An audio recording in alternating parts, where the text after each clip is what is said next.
nombre es Jesús María Alvarado Andrade, soy el director de la Escuela de Posgrado de la Universidad Francisco Marroquín. En esta oportunidad tengo a Daniel Reisbeck. Daniel Reisbeck es historiador, ha cursado estudios de doctorado en Alemania, ha sido columnista, ha sido autor de diversas publicaciones en la materia, actualmente es analista político en Cato Institute. Así que Daniel, bienvenido, un placer tenerte. Igualmente, muchas gracias. Es un placer estar acá como siempre. Bueno, en tu presentación no mencioné un aspecto importante de tu trayectoria profesional, que es el tema de la historia antigua, que es un tema que te apasiona, que probablemente se traduce o no en tu labor profesional, ya eso nos hablarás ahorita, pero quería más bien preguntarte cuál es la importancia del estudio de la historia, y especialmente de la historia antigua. Bueno, pues es un tema personal. Yo entré a la historia antigua, originalmente me interesaba la filosofía y me interesaba la filosofía política, entonces decidí que si quería entender autores como Platón o Aristóteles tenía que aprender griego. Empecé a aprender griego, entonces dije, si ya estoy aprendiendo griego, de una vez puedo aprender latín, y si ya estoy en eso, entonces tengo que leer a los historiadores y terminó por gustarme más el campo de la historia que la filosofía. Todavía me interesa la filosofía, por supuesto, y sobre todo la filosofía política, pero como em, se ha criticado, hay que especializarse en algo, entonces simplemente decidí por la historia, pero claro, en general me ha interesado el mundo clásico, pero se dio la casualidad que escogí la historia como campo académico de maestría y doctorado y todo eso. Y has vivido y estudiado en varias partes del mundo y trabajado. Eres de Colombia, Ujú. estudiaste en Alemania, vives en Estados Unidos. ¿Y Así cuál es. es tu apreciación con respecto al valor que se le da a la historia antigua en esas partes? De los lugares donde he estado, sin duda alguna, Alemania, Berlín es el lugar donde más apreciación se le da. Berlín fue un centro, sobre todo en el siglo XIX, de la historia antigua y por eso están el Museo del Pérgamo, el Altes Museum, donde son realmente centros mundiales de eh, hitos de la antigüedad del mundo clásico. En América Latina se le da muy poca atención, por supuesto en Estados Unidos en las universidades hasta el día de hoy también se le da, obviamente está disminuyendo, Ujú. como el declive de las humanidades es general y por supuesto incluye los clásicos y la historia antigua. En América Latina sí, tristemente ha habido muy poco y es curioso, ¿no? Porque es una región que se llama América Latina, pero curiosamente casi nadie habla latín ni le interesa el latín. Y hay que preguntarse por qué. Y ahí uno entra también, ya hay un tema muy latinoamericano de despreciar la propia historia, creo yo, sobre todo las propias raíces hispanas, porque cuando hay un aparte muy interesante de Edward Gibbon en el Ujú. declive y la caída del Imperio Romano, donde él dice, él hace el paralelo entre lo que fue Perú en la época de la conquista española y la colonia, con lo que fue la misma España durante el periodo romano. Es decir, España era la fuente de oro y de plata para los romanos y por eso España fue, no solo por eso, porque también se volvió un gran productor de vino y de aceite, pero originalmente era la minería lo que les interesaba a los romanos. Entonces, yo he llamado eso las venas abiertas de España, y poco se habla al respecto y creo que para entender nuestra cultura, por supuesto, hay que entender eh, España y la tradición hispana, pero para entender la tradición hispana hay que entender la tradición Claro. clásica y la tradición romana, y tristemente se le da muy poca atención. ¿Y crees que, por ejemplo, en el caso de América Latina, aparte ya ese factor histórico que consideras, qué pasa en el terreno de la educación? Es decir, no se apoya en América Latina, quiero decir, a la historia antigua porque se lo ve como un conocimiento que es poco útil, porque no Sí, nos educamos en ella. yo creo que se ve como algo irrelevante, pero también se da el caso que cada país quiere, por razones obvias, estudiar su propia historia. Ujú. Pero ahí el tema que yo veo, el problema que yo veo es que se vuelve, hay una hiperespecialización, y si uno solo se dedica a estudiar la historia de Colombia o la historia de Guatemala, inclusive se pierde de vista el aspecto regional, que es tan importante, ni hablar del aspecto mundial, mientras que estudiar historia antigua, aunque pues no la historia del mundo clásico por lo menos, porque también está la historia antigua de esos países que también tuvieron civilizaciones extremadamente interesantes. Pero en el caso de la historia grecorromana es importante, en mi opinión, porque, bueno, vivimos en repúblicas, supuestamente practicamos democracia, en muchos países tenemos senadores, cónsules y demás. Y bueno, ¿esto qué significa? Pues significa que tenemos un legado y me parece que es importante entenderlo, pero también tratar de entendernos a nosotros mismos. Pero claro, como dices, es algo que normalmente no se le da mucha importancia, aunque yo creo que en el público muchas veces pues, cosas que he escrito a la gente sí le interesa. Entonces, puede que sea algo más institucional y académico. A partir de algunos trabajos que he leído tuyos y conversación, porque bueno, nos conocemos, eh, yo nací en Venezuela, tú en Colombia. Sería casi imposible entender la historia de Venezuela sin ver la historia de Colombia o la historia de Colombia sin ver la historia de Venezuela. Y quizás a lo mejor la historia de Colombia, la de Venezuela y la de Guatemala tienen muchas cuestiones. ¿Cuáles crees tú que son los problemas en cuanto a la enseñanza de la historia que incapacitan o mutilan este abordaje de lo regional, global, aparte de lo que ya has comentado?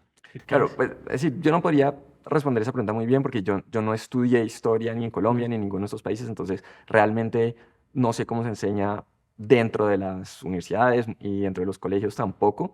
Lo que sí puedo decir, volviendo al tema de la historia clásica, es que para mí no se puede entender bien la independencia de estas repúblicas sin entender también la influencia clásica. claro.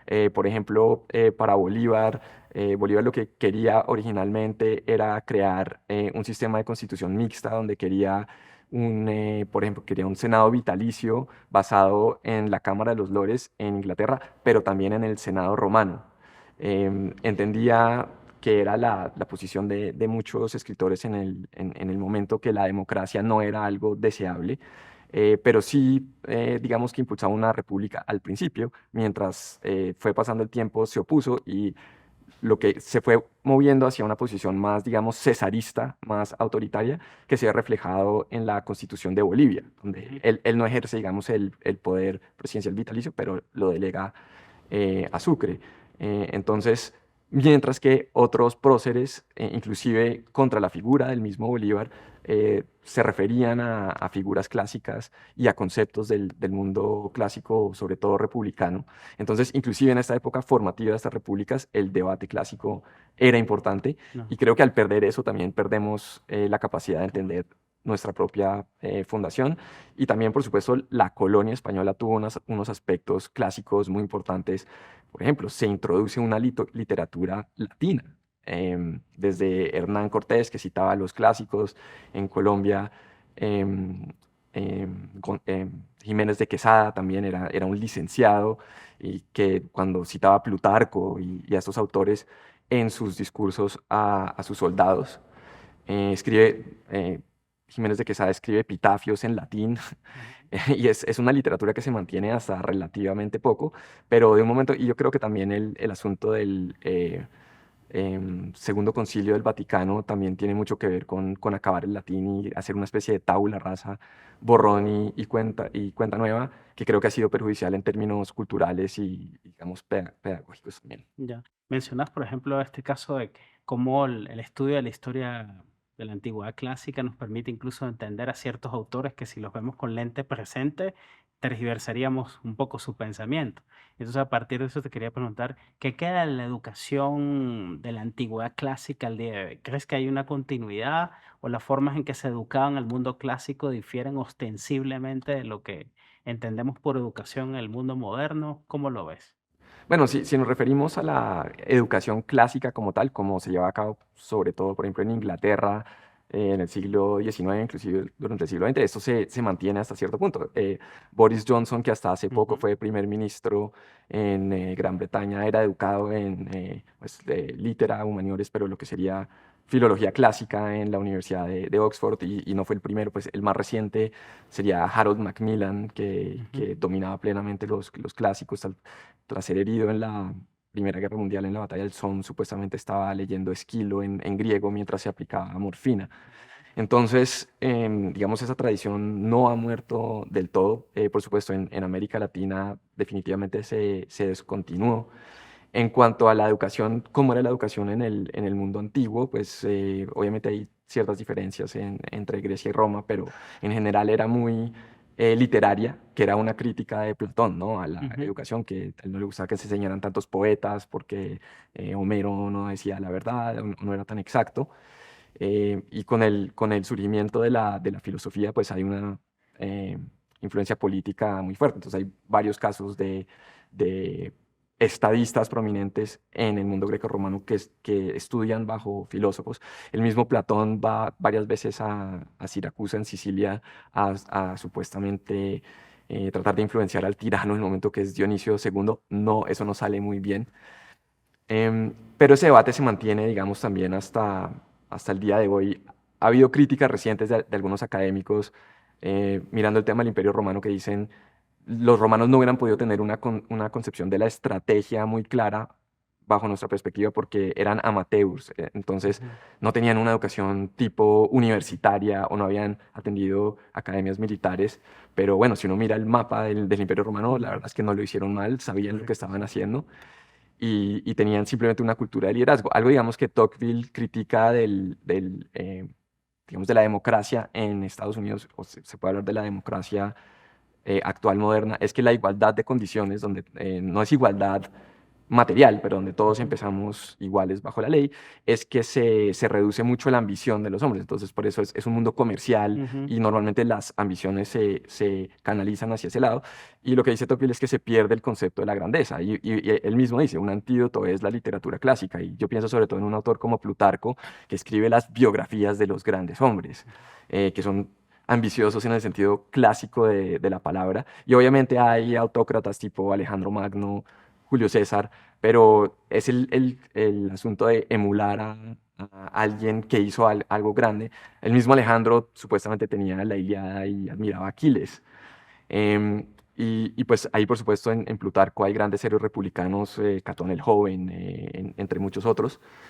Entonces, como digo, yo también estoy de acuerdo con Tocqueville que es un buen antídoto a muchas de las deficiencias del mundo actual. Claro que en Estados Unidos, ya me dirás qué piensas de esto, en Estados Unidos todavía algo se mantiene, ya lo mencionabas, por lo menos en el campo mío constitucional, de vez en cuando la importancia que tenían los clásicos para los padres fundadores y de esta parte, como tú dices, de América Latina, poco se aprecia esa influencia o ese aporte. Pero te quería preguntar es, uno de los factores también en el mundo de la educación, situándonos en América Latina, que lo hace todavía más complicado la historia antigua es dos objeciones que me gustaría ver que me comentes. Uno, que si yo estudio historia antigua o estudio un programa de historia y hay algunas materias de historia antigua, ¿en qué eso me beneficia a mí, a mis tareas profesionales? Tú no solamente has hecho carrera académica, hasta política y profesional. O sea, ¿esa es una objeción válida? ¿Qué piensas de esta primera objeción? No, por supuesto que no, pues obviamente hay ciertas profesiones que requieren una educación muy técnica, o si, bueno, el caso tradicional de la medicina o ingenierías muy específicas, pues por supuesto, pero digamos, eh, repito el ejemplo de Boris Johnson, que únicamente estudió filología clásica y llegó a ser primer ministro de Gran Bretaña, y no en el siglo XIX, en el siglo XVIII, sino hace pocos años. Entonces, también hay un ejemplo de un industrial en Estados Unidos que se llamaba J. Paul Getty, que llegó a ser el hombre más rico del mundo y era un magnate petrolero, y él decía que él solo contrataba a filólogos clásicos porque decía que sabían vender mejor el petróleo. Más recientemente también, un ejemplo contemporáneo es Mark Zuckerberg, el Ujú. fundador de lo que antes era Facebook, que ahora es Meta.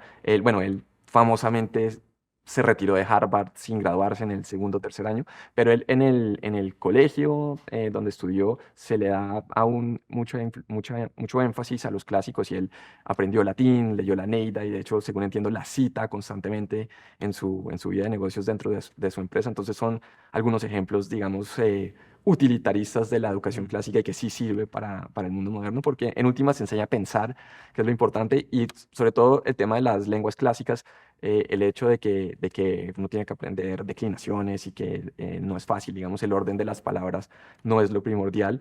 Realmente enseña una lógica. Se ha dicho que el latín o el griego es como las matemáticas de las humanidades. Entonces, me parece que en términos de poder organizar sus pensamientos o su modo de pensar, me parece que es algo bastante útil al fin y al cabo también. Y la segunda objeción, Daniel, es muchos de estos libros serían formidables leerlos en latín, pero muchos están traducidos. En Sí, las obras que están traducidos le ponen a la gente mapas como para ubicarse ese mundo. Son libros bastante extensos, a veces truncados porque no se consigue la edición completa. En fin, requieren un arduo trabajo de lectura. Pero en un mundo asignado donde la lectura cada vez va perdiendo importancia, ¿cómo lo ves en el terreno de la historia en general o de la historia antigua y qué técnicas tú consideras que son importantes que la persona tenga como para leer esas lecturas con provecho, o incluso como antídoto, como decía Tocqueville, ¿no? Frente al... claro. Pues hay, digamos, en inglés hay una colección que se llama la Biblioteca Loeb, que publica la editorial de la Universidad de Harvard, que básicamente toda la literatura clásica, unos libros verdes que son griegos, y los libros rojos que son en latín, y en cada página tienes a un lado el idioma antiguo, ya sea griego o latín, y en la otra página tienes la traducción. Creo que en español también hay algo similar, si no estoy mal, de la UNAM en México. Entonces, sí, es decir, es cuestión, si uno le interesa, uno puede encontrar la manera. Y si ya es muy difícil, pues, obviamente que hay algunos textos que tal vez no están traducidos, pero digamos que los grandes clásicos uno puede encontrar la traducción. Y hay traducciones muy buenas y tampoco creo que sea necesario aprender. Es decir, si uno ya está muy interesado, debería aprender el idioma, pero para tener un conocimiento general creo que se puede leer en el idioma de uno. Ahora, no puedo dejar de aprovechar esta oportunidad en la marroquín en particular, donde importa mucho el liberalismo, ¿no?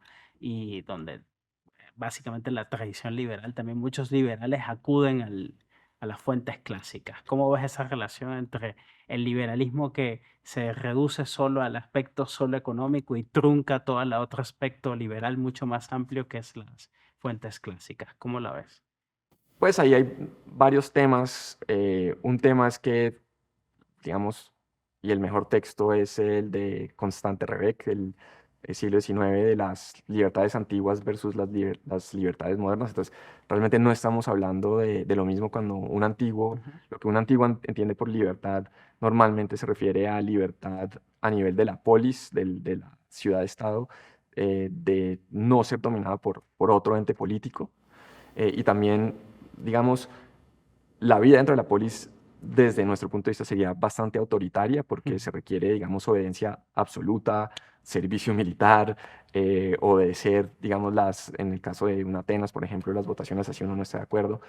Y también lo que dice Benjamín Constante es que el ciudadano promedio de una Atenas, una Esparta, tenía mucho más poder político porque es participación política directa del ciudadano, mientras que en el mundo moderno pues tenemos la idea de la representación política, de delegar ujú. y de que la libertad es más una protección de una libertad individual contra el Estado.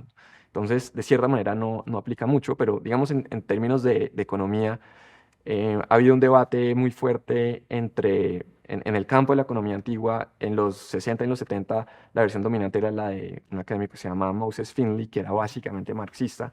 Decía que la lógica del mercado no aplicaba al mundo antiguo por cuestiones de eh, la esclavitud y también por cuestiones, digamos, simplemente de marcos mentales diferentes. Pero una escuela más corriente con la que yo me identifico más, dice un autor, Peter Temin, hace unos años sacó un gran libro que analiza con mucho detalle la operación del mercado, de un libre mercado dentro del Imperio Romano en los primeros 2 siglos antes de Cristo, digamos la era sobre todo de la Pax Romana. Y el argumento de él es que era un libre mercado bastante avanzado, obviamente no perfecto, y que produce un nivel de riqueza que no se ve hasta Europa en el siglo XVIII, hasta el surgimiento de la República Holandesa. Y eso también se ve, digamos, en el campo de la medicina, lo avanzado que era, digamos, un hospital militar romano. Ujú. Realmente se pierde en Occidente durante muchos siglos. Y entonces uno ve ahí las operaciones del mercado. Entonces, yo creo que igual desde el liberalismo hay mucho que aprender del mundo antiguo, pero tal vez no necesariamente desde las premisas que Mm. usualmente se usan. Claro, son como fuentes inagotables de búsqueda y de reflexión, ¿no? Así es. Que podamos No significa importar ese mundo al presente, pero sí que se pueden aprender muchas cosas de él. Claro, y digamos, entre los aspectos del libre mercado en el mundo romano había mercados de materias primas, de finca raíz, grandes exportaciones de ciertos productos, fuera trigo, fuera algo que pues me interesó mucho estudiando sobre todo el ejército romano, era el hecho de que, claro, en la frontera del imperio en Alemania, en el norte de Europa, encontrabas productos de España, por ejemplo, o del sur de Europa, porque los romanos realmente conectaron Europa y también es interesante, muchas de las principales ciudades de Europa, el mejor ejemplo más fácil, Colonia en Alemania, pues es una ciudad fundada por los romanos, por eso se llama Colonia, Ujú. y inclusive para entender el desarrollo de la economía europea, hay que entender un poco de cómo se conecta originalmente bajo el Imperio Romano. Y hace un rato, una última pregunta que te quería hacer es, ¿conectaste la historia antigua incluso con el interés por conceptos políticos o la filosofía política? Y esto creo que es interesante para cualquier programa académico.